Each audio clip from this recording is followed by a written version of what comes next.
Olá, tudo bem, Sara?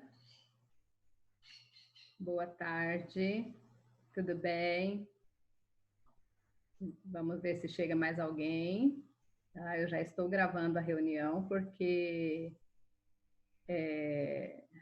acho que atrasou um pouquinho ali, né, para enviar o link. Então já estou gravando.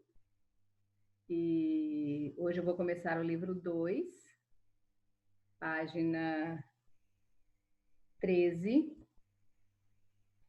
Página 13 do livro 2.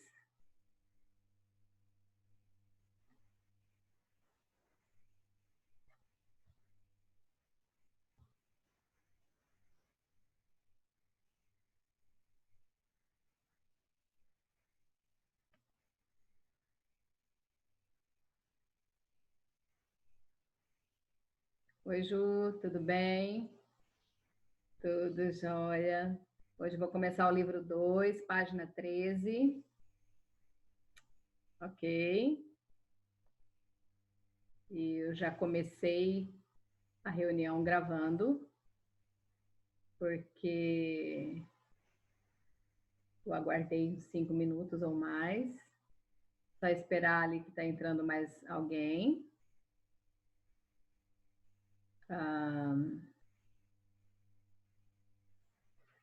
Nós vamos.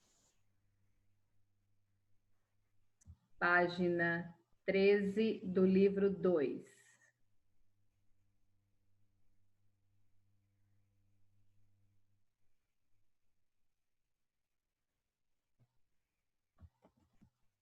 Ok. Página 13 do livro 2.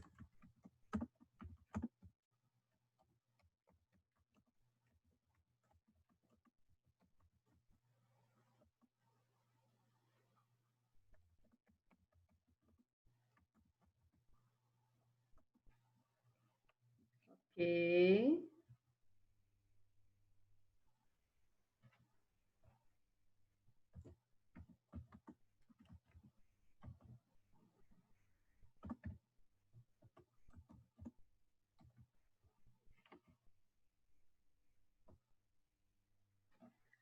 Livro 2, página 13, gente. Eu vou já compartilhar com vocês o livro.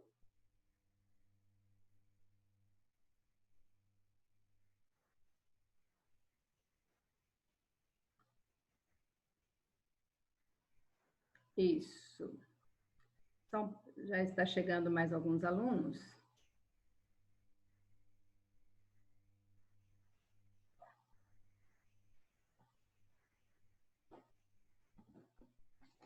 Para quem entrou agora, página 13 do livro 2. Correto? Vamos lá. Eu vou compartilhar com vocês o livro agora. Essa página aqui.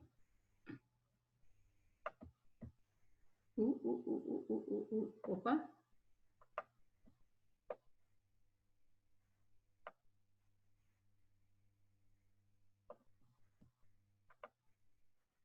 Isso. Vou arrumar aqui, gente. Tá difícil hoje. Ai, nós vamos estudar verbo.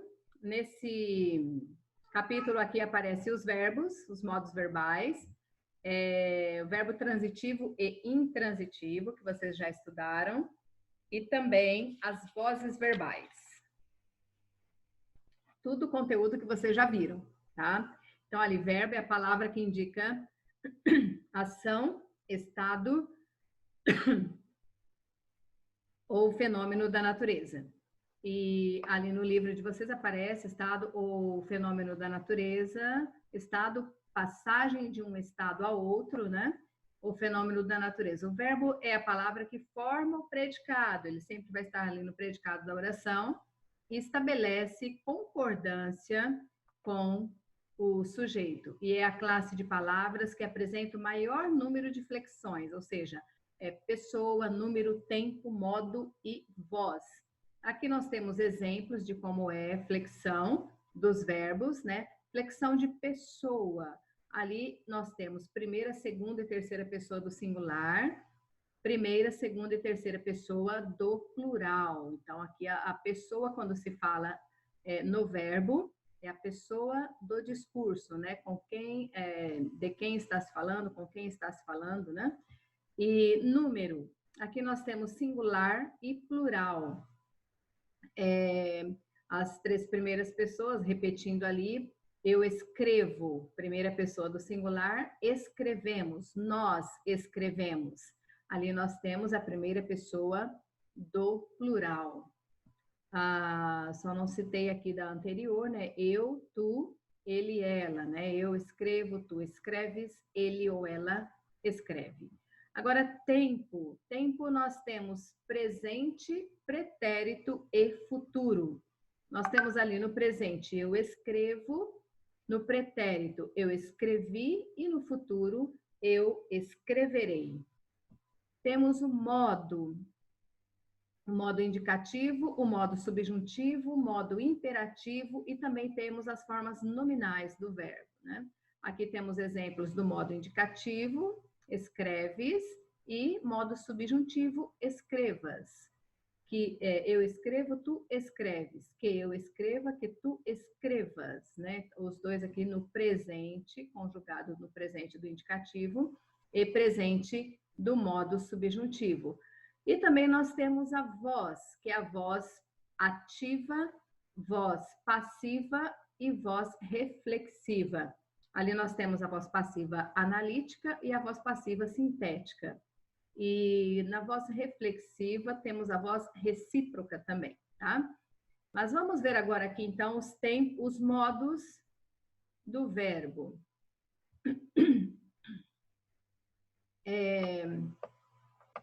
Ali nós temos a flexão de modo está relacionada às atitudes e opiniões dos falantes, como se observa, né? Aqui eu mando nesta vila. Eu vou só fechar um pouquinho para essa janela desaparecer, tá, gente? Só um minutinho e eu retorno em seguida. Pronto. Só um pouquinho. Só um pouquinho, isso, ok. Agora aqui. No exemplo 1, o falante se refere a um fato certo. Eu mando nesta vila. Quando ele diz eu mando nesta vila, ele está dizendo um fato certo, algo concreto, alguma coisa que é real, né? Sobre a qual não há dúvida de que é essa pessoa que manda ali na vila, falando essas frases, lembrando ao texto do início do capítulo. E nesse caso, o verbo fica no modo indicativo, que é o modo da certeza, daquilo que é considerado verdade. Isso aqui nós vamos relembrar para vocês. Aí nós temos... Gente do céu, novamente essa janelinha fica aparecendo para mim ali, olha só. Não desiste. Ok. Então, aqui nós temos, na número 2, se eu mandasse nessa vila, tudo seria diferente, né? O falante se refere a algo hipotético, a um fato hipotético, a um fato incerto. Na 3 também, né? Quando eu mandar, né? Ele se manifesta sobre um fato que pode ocorrer ou não em um tempo futuro. Talvez aconteça, talvez não. Então, ali trata-se de uma possibilidade, uma incerteza. Nesses casos, os verbos estão no modo subjuntivo, que é o modo das possibilidades, das hipóteses, das incertezas. Agora, no exemplo 4, saia desta vila, né? Se vocês observarem ali, ele assume uma atitude autoritária, né? Ou dando uma ordem a alguém. Nesse caso aqui, saia, o verbo está no modo imperativo. E em outras situações, o falante ele pode empregar o imperativo para fazer um pedido, solicitar alguma coisa, né, sem assumir essa postura autoritária. Às vezes você pode pedir alguma coisa, dar uma ordem para alguém, mas de uma forma mais branda, mais suave, depende da sua tonalidade de voz, ok? Então, ali, o modo imperativo é o modo que você pode estar dando uma ordem, fazendo pedido ou solicitando algo ou alguma coisa, né? Então, os 3 modos verbais, modo indicativo, modo subjuntivo e o modo imperativo. Depois, vocês podem estar pesquisando, eu posso enviar para vocês também como são conjugados os verbos no modo indicativo, subjuntivo e imperativo. Vocês já estudaram esse conteúdo, estamos revendo agora e também vamos voltar a rever os verbos quanto à transitividade, ok? Aqui agora nós vamos ver nessa página seguinte os tempos do modo indicativo. Então, ali no modo indicativo nós temos o presente, nós temos o pretérito e temos o futuro. Lembrando que no modo indicativo temos 3 tempos do pretérito e 2 tempos no futuro. Aqui diz que o presente é único, é indivisível, é claro, se você está fazendo alguma coisa agora, eu falo, não é? É uma realidade, algo, uma certeza que eu faço, e no momento em que está acontecendo. Então, além de expressar uma ação que acontece no momento em que se fala, ele também pode expressar fatos ou estados permanentes, considerados como verdades. Então, ali um exemplo, a ópera é uma manifestação artística. É um estado permanente, porque a ópera sempre será uma manifestação artística. Então, nesse caso aqui, o verbo está conjugado no presente, indicando um estado permanente do sujeito da oração ali. Ou pode indicar também, o presente, uma ação habitual. Como exemplo, temos: sempre assisto a óperas brasileiras. Uma ação que eu tenho o hábito de fazer. Ou seja, eu sempre estou assistindo a esses... só um pouquinho. A essas óperas, ok? Sempre assisto a ópera. Sempre assisto a filmes de qualquer... que seja o filme que você goste de estar assistindo, ou séries, né? Muita gente gosta de assistir a séries, ou a filmes determinados de comédia, de ação, né? Então, ação habitual. E temos também, no presente, um fato passado, quando se quer dar mais vivacidade a uma narrativa, em algumas narrativas históricas, por exemplo. Mais um pouquinho, gente, que eu vou tirar novamente isso daqui. Correto. Aí nós temos aqui um fato considerado certo e um fato passado, quando se quer dar mais vivacidade. Observem essa oração. Em 1853, Giuseppe Verdi apresenta a ópera La Traviata em Veneza. Então, se você observar aqui, o verbo está conjugado no presente, mas olha o tempo em que isso aconteceu, em 1853.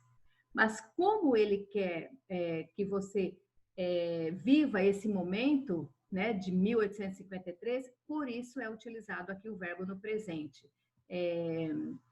Quando você quer chamar mais a atenção àquilo que aconteceu, né? Então, posso usar o presente para mostrar algo, né, histórico, um fato histórico.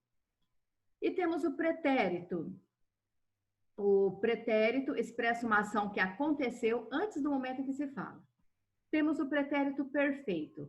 O pretérito perfeito, nós costumamos dizer que é o pretérito que aconteceu algo no passado e ele foi concretizado, ele foi finalizado no passado. Então, temos o exemplo aqui do pretérito perfeito. Ontem assistimos a ópera La Traviata, ou seja, nós fomos a um local, assistimos, ela acabou e viemos embora. Ou seja, um fato concretizado, um fato que aconteceu e foi concluído. Então, esse é o pretérito perfeito, algo que aconteceu e foi concluído no passado.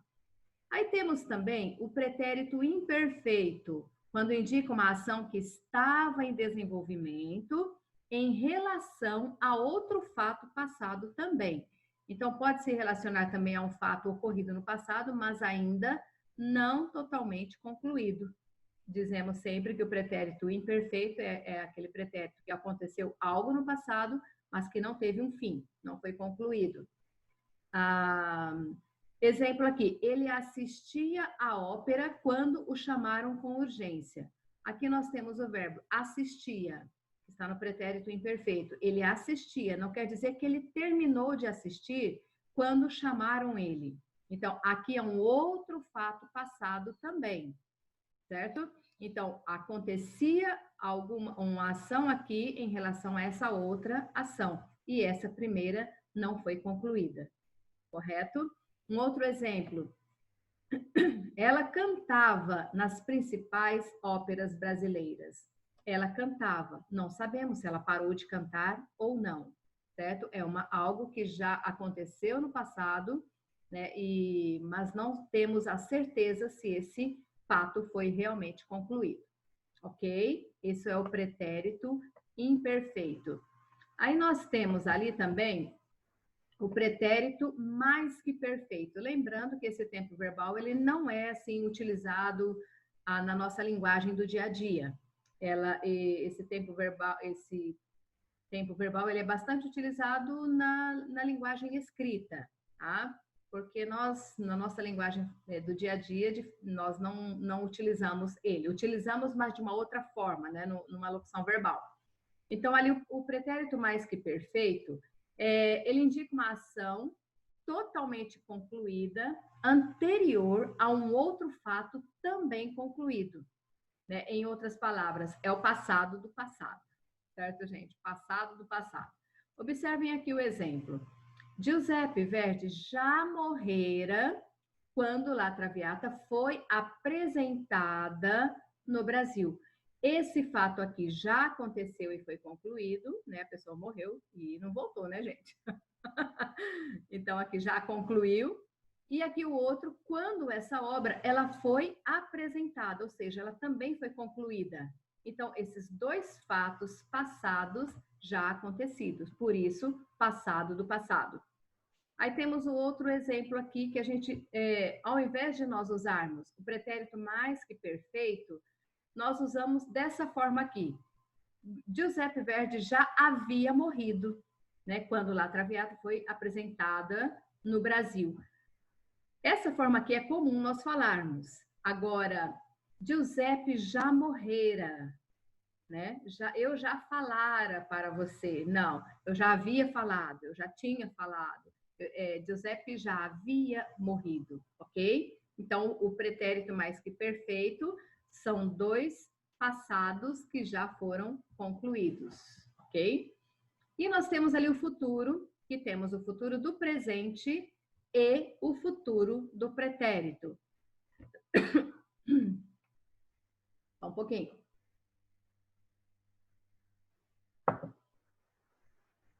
O futuro do presente, quando indica um fato que ainda vai acontecer, ou seja, é um fato posterior ao momento da sua fala. É como se você dissesse assim: na próxima sexta-feira, eu irei ao cinema. Eu irei. É um momento presente em relação a um momento futuro. Então, nós dizemos dessa forma. Temos um exemplo. Na semana passada, ou na próxima semana, estou ficando maluca, gente, já estou lendo tudo ao contrário. Na próxima semana, assistirei a ópera La Traviata. Então, aqui nós temos o verbo assistir, que está conjugado no futuro, por isso ele é chamado futuro do presente.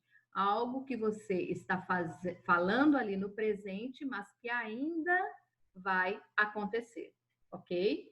Então, ali, na próxima semana, na próxima sexta-feira, ou amanhã, eu irei, eu cantarei, né? Eu assistirei a esse filme, correto? Ali também nós temos o futuro do pretérito. O futuro do pretérito é quando indica um possível fato futuro que se realizaria se fosse concretizada uma condição para aquele fato ter acontecido. Então, é algo que você pretendia fazer com uma condição, certo? Também pode indicar um fato que não se realiza em consequência de outro fato passado, em relação a outro fato passado. Por isso que ele é chamado de futuro do pretérito. Observem aqui esse exemplo. Você disse que me levaria à ópera. Eu disse, tu disseste, isso daqui está no pretérito imperfeito. E aqui nós temos o futuro do pretérito. Então, você disse algo passado que me levaria, futuro, ok? A ópera. Um outro exemplo. Se eu estivesse na Itália agora, assistiria à ópera. Então, aqui indica uma condição de algo passado com relação a algo futuro. Se eu estivesse na Itália, agora eu assistiria, ou seja, um passado com um futuro passado. Certo, gente? Então, aqui nós temos um fato futuro que se realizaria se fosse concretizado com uma condição. A condição disso aqui acontecer é se ele estivesse nesse lugar, correto? Então, ali, esses são os tempos verbais do modo indicativo. São 6 tempos: presente, pretérito perfeito, pretérito imperfeito, pretérito mais que perfeito, futuro do presente e futuro do pretérito. Só um momento, por favor.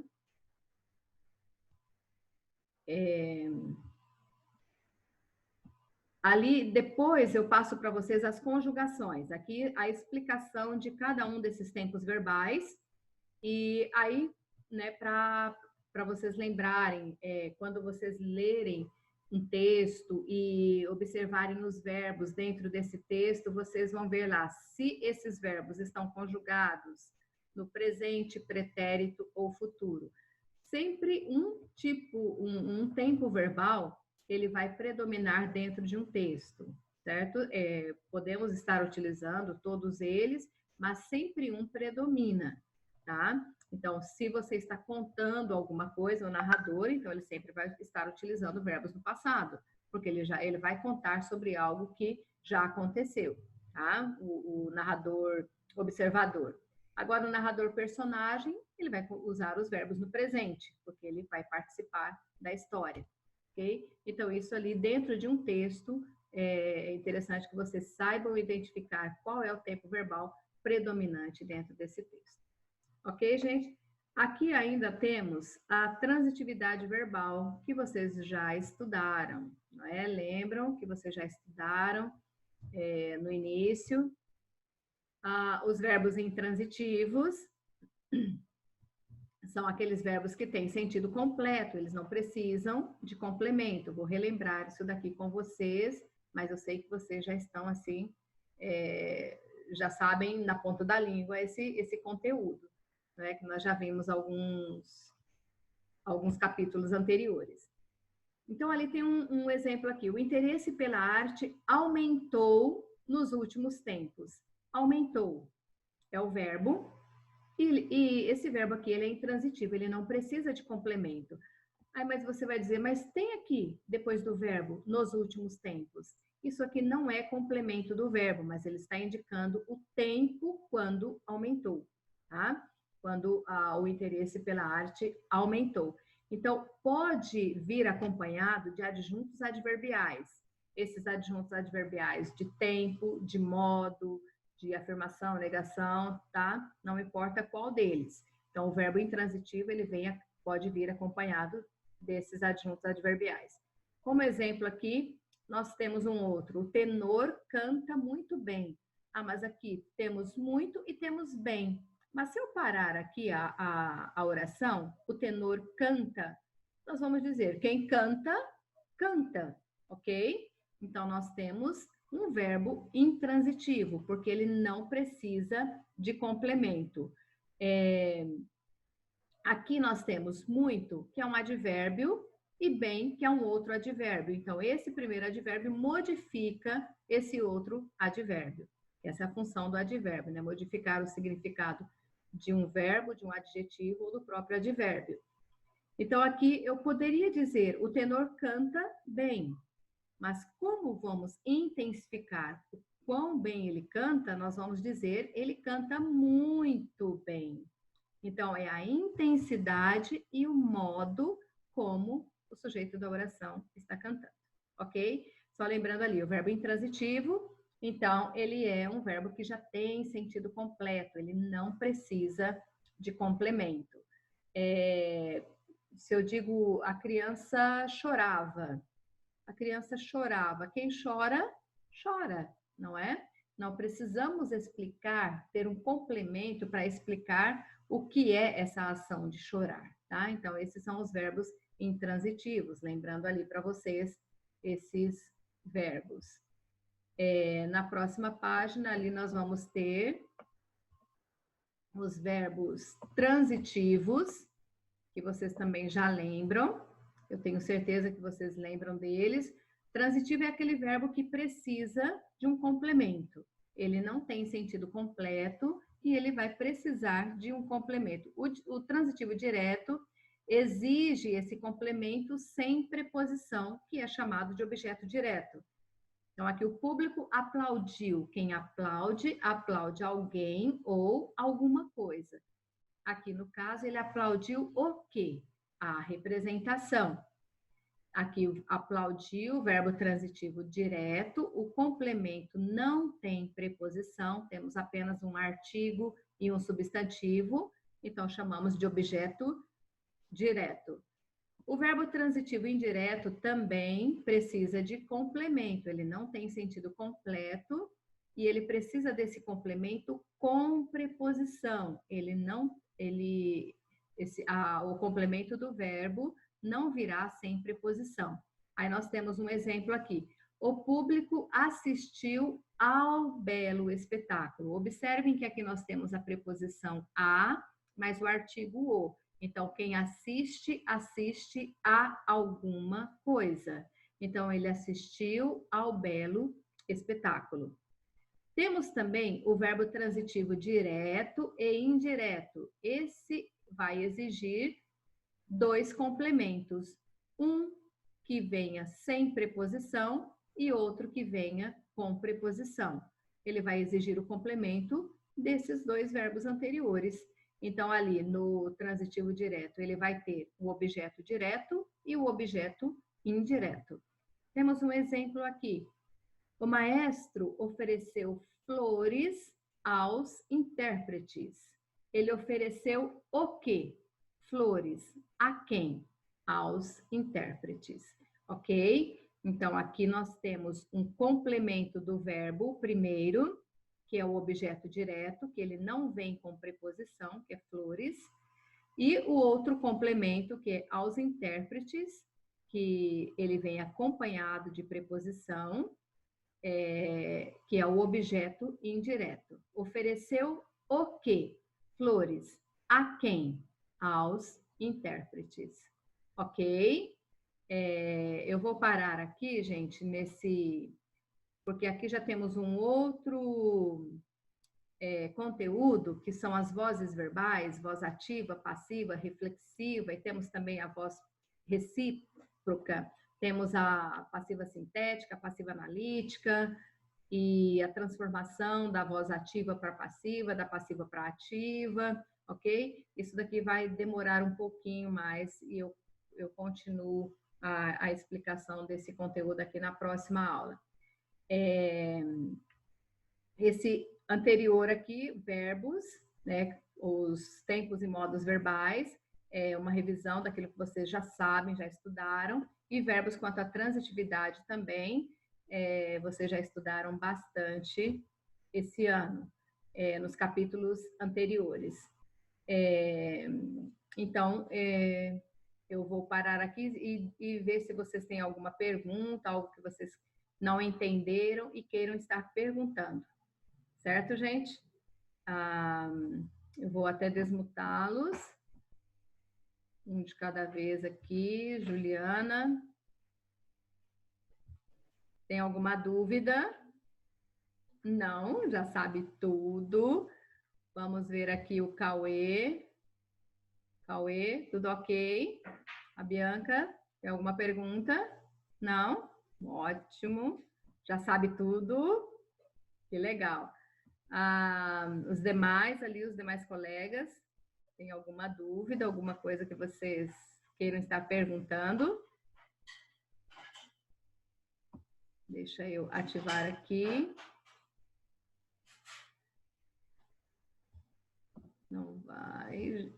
Já ativei o microfone. Não, Bruno, não tenho nenhuma dúvida. Ok. Eu também não tenho nenhuma dúvida, professora. Okay. Eu também não tenho, professora. Olha. Eu não tenho dúvida não, professora. E só para avisar que eu não liguei a câmera, porque ontem eu corri muito e eu não consigo ficar sentado, porque minha perna tá doendo muito. Tá bem. Ok, então. É um conteúdo que vocês já viram, né? Apenas uma revisão e para vocês relembrarem o conteúdo, para vocês não esquecerem dos verbos, certo?